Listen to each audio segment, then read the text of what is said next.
selamat datang kembali di channel YouTube saya. Sebelumnya maaf, akhir-akhir ini saya ada kesibukan lain sehingga belum sempat upload gitu ya. Tapi menurut gue sih video kali ini lumayan urgent karena gue mau menjawab satu pertanyaan yang nanya nggak cuma satu gitu ya. Pertanyaannya tuh kayak gini, Kak, kenapa kalau misalkan gue lagi sakit nih karena berinteraksi dengan dia gitu ya, yang notabene narcissistic high spectrum, tapi ketika gue sakit tuh dia juga nggak suka loh. Bahkan dia juga menghukum gue karena gue merasa sakit akibat apa yang dia lakuin. Jadi ketika kalian berantem sama seorang narsisis, kalian tuh lama-lama jadi familiar teman-teman. Pasti banyak yang ngomong gini, udah biasa Kak, aku tuh udah hafal gitu ya. Tapi makin kesini ada yang bilang gini, gue kok ngerasa apa sekarang tuh dia kayak butuh lihat gue sakit ya, kayak butuh ngadain drama supaya dia menang, ngerasa upper hand gitu ya. Dan kemudian ketika ada dinamika kayak gitu, walaupun udah berkali-kali hafal deh Kak dan diulang-ulang gitu, gue tuh kan tetap sakit ya, karena gue tetap mencerna sebagai orang yang masih punya perasaan gitu ya bahasanya. Nah, tapi anehnya gini Kak, setiap gua sedih karena dia justru menghukum aku. Artinya tuh dia kayak tambah ya nggak seneng kalau lihat seakan-akan nih gua tuh sakit gara-gara lu.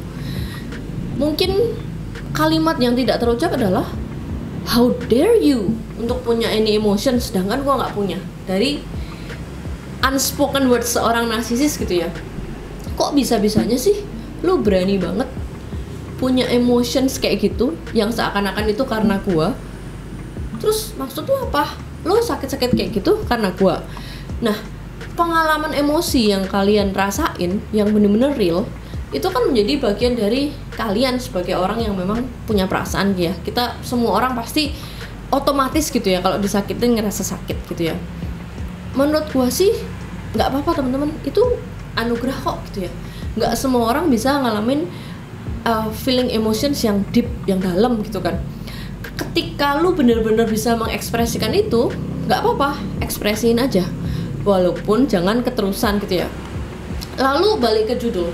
Terus kenapa narsisis menghukum kita? Karena mereka tahu kita merasa tersakiti dalam tanda kurung akibat kita berinteraksi dengan dia. Ini yang disebut dengan reactive abuse teman-teman, yang udah pernah kita bahas. Nah, jawabannya adalah karena mereka nggak terima kalau kalian bisa merasakan emosional itu, sedangkan mereka relatif menghindari tanggung jawab, cenderung dangkal dan hambar. Dan seakan-akan mereka juga nggak terima gini, oh jadi kalau lu sekarang sakit nih, apakah itu jadi tugas gua untuk baik-baikin lu? Atau apakah itu jadi tugas gua untuk nyembuhin lu? Ngerti nggak sih? Kayak ada beban bahwa seakan-akan kalau membuat orang lain merasa sakit itu, narsisis merasa kayak itu PR, merusak image dia atau mengganggu agenda dia yang lain gitu ya. Toh dia seorang narsisis akan berpikir, lu sakit, gue melakukan ini, awalnya ini semua toh gara-gara lu. Akan selalu ada namanya blame shifting atau gaslighting teman-teman. Jadi kalau kita ringkes gitu ya, mungkin dengan gampang bisa kayak gini. Nomor 1, oh lu sakit. Kenapa sakit? Ngapain sakit? Ya nggak usah sakit lah. Nomor 2, oh itu perasaan lu. Ya, itu kan urusan lu. Terus kenapa kalau lu sakit terus gue harus ngapain gitu ya. Nomor 3, terus kalau misalkan lu sakit, kok jadi beban gue untuk bikin lu nggak sakit lagi? Ya nggak mau lah. Nomor 4, oh jadi kalau misalkan lu sakit, lu nangis-nangis kayak gitu, lu menganggap gue jahat. Nah, itu ada hubungannya dengan antara beban, ekspektasi, image gitu ya teman-teman. Akhirnya, dengan seorang narsisis lu akan merasa sering membaca mood mereka, walking on eggshell gitu ya. Hari ini gimana ya? Sore ini bakal ribut gak sih? Dia baik-baik aja gak sih? Dia pulang nanti bakal meledak-meledak gak ya? Bakal banting-banting barang gak ya? Gitu ya.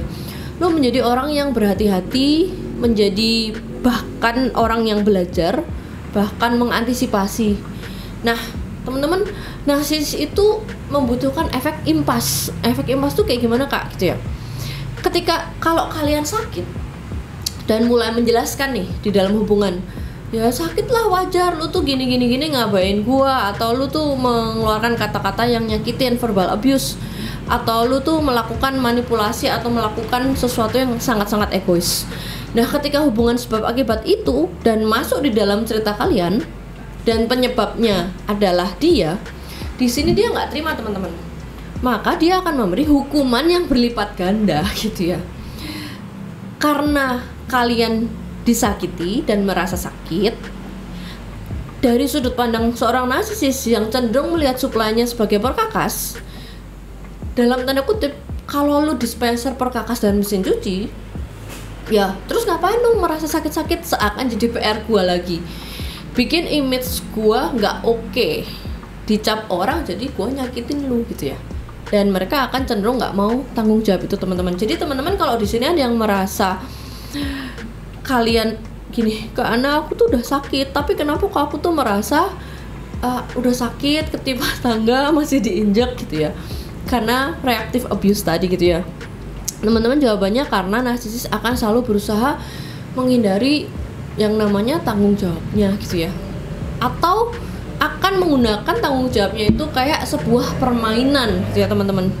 Dan teman-teman, hubungan sebab akibat yang normal, bagi yang normal gitu teman-teman, yang kalian merasa kalau A maka B, kalau B maka C gitu ya. Nah, ini tuh perlu kalian ketahui bahwa itu tuh tidak berlaku teman-teman untuk seorang narsisis gitu ya teman-teman. Jadi reactive abuse akan selalu ada, yaitu kalian akan disakiti karena merasa sakit.